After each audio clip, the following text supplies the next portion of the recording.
आपको मेरी ख्याल है आज भी चंडीगढ़ के बारे में पूर्ण जानकारी नहीं है। चंडीगढ़ जो है वो हमारा है। उस आयोग की जो रिपोर्ट आई थी, उस रिपोर्ट के अंदर साफ शब्दों में लिखा हुआ था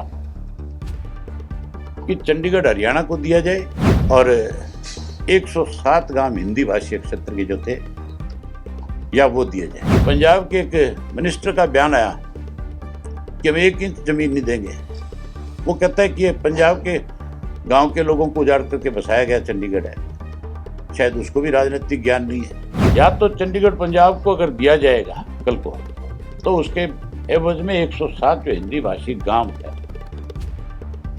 उन गांवों को हमें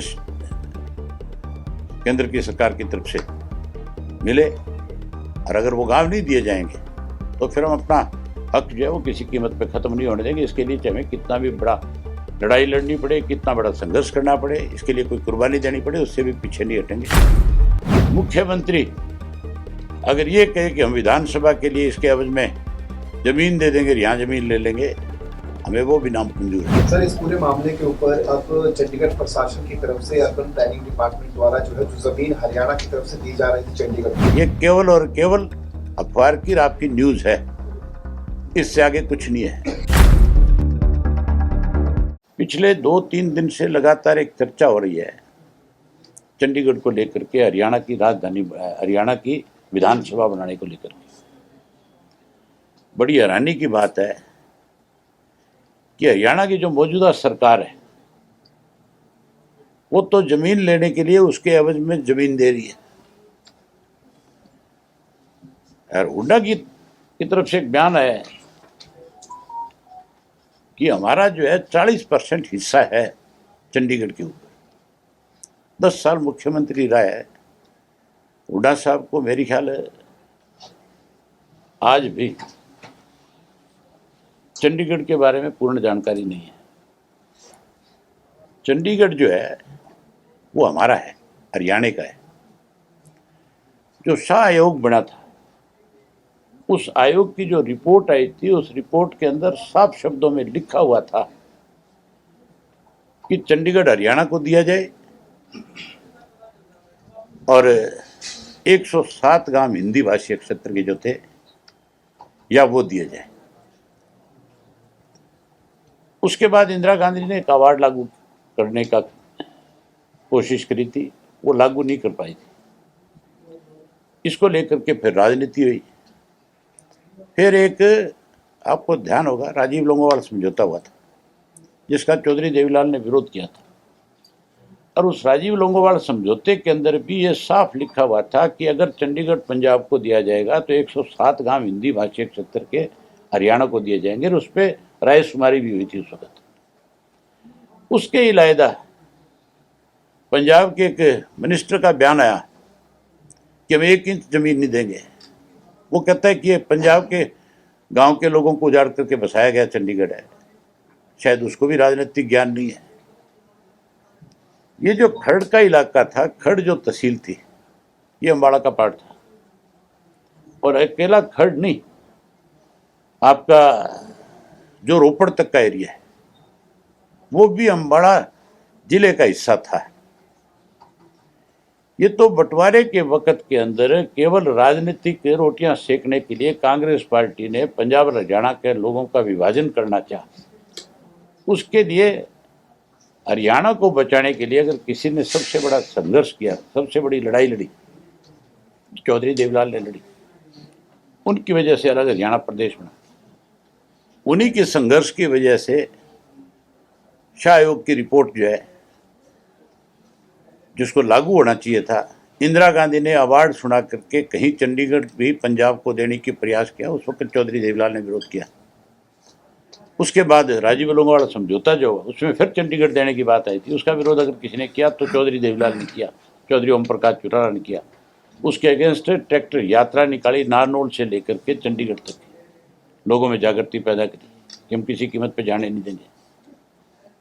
उसके बाद SYL के पानी को लेकर के भी इन्होंने राजनीति करी। तो उसमें भी अगर किसी ने लड़ाई लड़ी तो वो हमारी पार्टी लड़ी।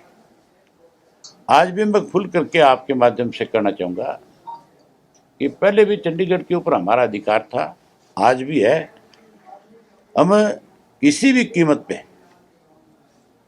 चंडीगढ़ किसी दूसरी स्टेट के पास नहीं जाने देंगे। या तो चंडीगढ़ पंजाब को अगर दिया जाएगा कल को, तो उसके एवज में 107 जो हिंदी भाषी गांव है, उन गांवों को हमें केंद्र की सरकार की तरफ से मिले।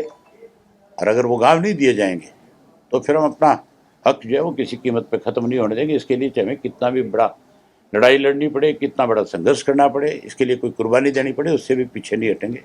हमने हरियाणा के लिए हमेशा लड़ाई लड़ी है और आगे भी हमारी पार्टी का एक एक कार्यकर्ता इसके लिए लड़ने का काम करेगा।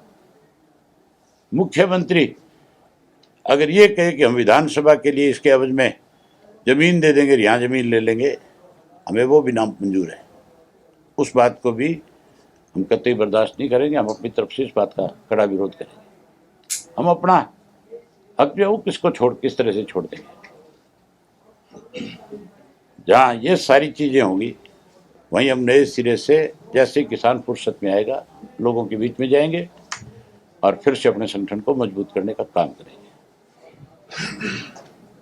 सर, इस पूरे मामले के ऊपर अब चंडीगढ़ प्रशासन की तरफ से अर्बन प्लानिंग डिपार्टमेंट द्वारा जो जमीन हरियाणा की तरफ से दी जा रही थी चंडीगढ़, उसका सर्वे करवाया। उन्होंने कहा कि ये जमीन जो है वो अनसुइटेबल है।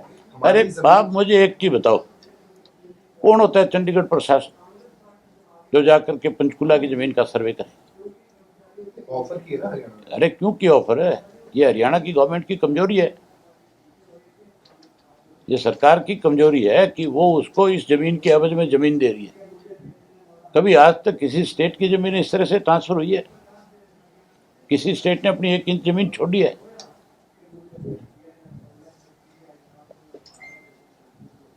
तो ये प्रोसेस आगे बढ़ रहा है? ये कहीं नहीं बढ़ेगा। ये केवल और केवल अखबार की आपकी न्यूज है, इससे आगे कुछ नहीं है। SYL का मामला आगे बढ़ा, SYL पे कितने फैसले आ लिए। आज SYL का पानी मिला आपको, तो फिर राजधानी की जमीन भी नहीं मिलेगी इसकी विधानसभा के लिए। सर अभी इसमें आया क्या है? जरूरत तो अब है विधानसभा की, सीटें भी बढ़ेगी, बड़ी बनानी, इसका क्या आपकी? वहीं पे बढ़ाई जाए, अपनी जमीन अपना हक लेकर के, चाहे वो कहते हैं हमारी 1000 करोड़ की 1000 करोड़ रुपया दे करके बनाओ, क्या दिक्कत है? जमीन के बदले जमीन देने का।